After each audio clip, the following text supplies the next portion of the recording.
अकोला जिल्ह्यात अंमली पदार्थ कायद्याअंतर्गत दाखल गुन्ह्यांपैकी 11 गुन्ह्यातील एकूण 225 किलोग्राम वजनाचा गांजा अंमली पदार्थ मुद्देमाल संपूर्ण कायदेशीर प्रक्रिया पूर्ण करत विशेष मोहिमेअंतर्गत नाश करण्यात आला। मान्य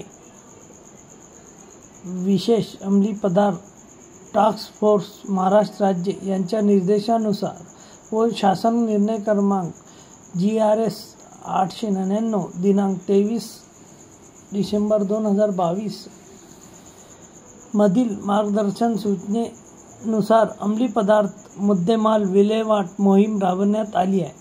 सदर मोहीम अंतर्गत मान्य श्री अर्चित चांडक पोलीस अधीक्षक अकोला तथा अध्यक्ष डिस्पोजल कमिटी यांच्या मार्गदर्शनाखाली आवश्यक कार्यवाही करण्यात आली। यासाठी महाराष्ट्र प्रदूषण मंडळ मुंबई तसेच chief controller government opium and alcohol factory नवी दिल्ली यांची परवानगी प्राप्त झाली।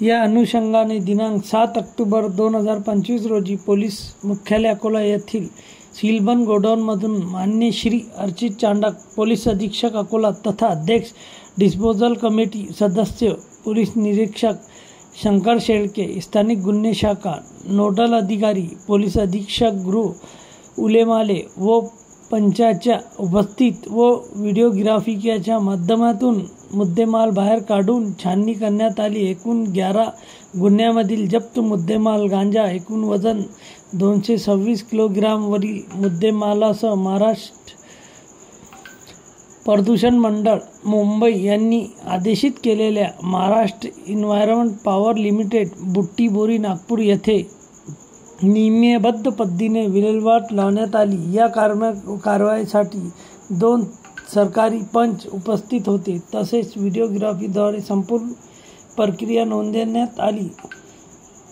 सदर कारवाई मान्य श्री अर्चित चांडक पोलीस अधीक्षक यांचे मार्गदर्शनाखाली मान्य श्री चंद्रकांत रेड्डी पोलीस उपनिरीक्षक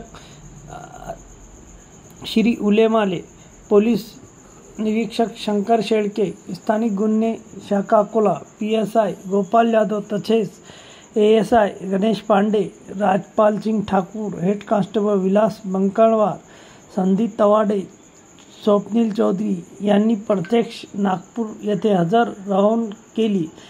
सदरचा मुद्देमाल नाश करून अधिकृत प्रमाणपत्र प्राप्त केले आहे।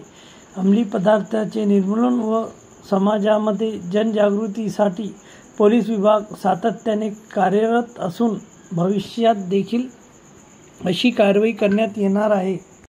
आणखी नवीन व्हिडिओ पाहण्यासाठी आमच्या देशमुख एक्सप्रेस न्यूज चॅनलला सबस्क्राइब करा, लाईक करा आणि शेअर करा।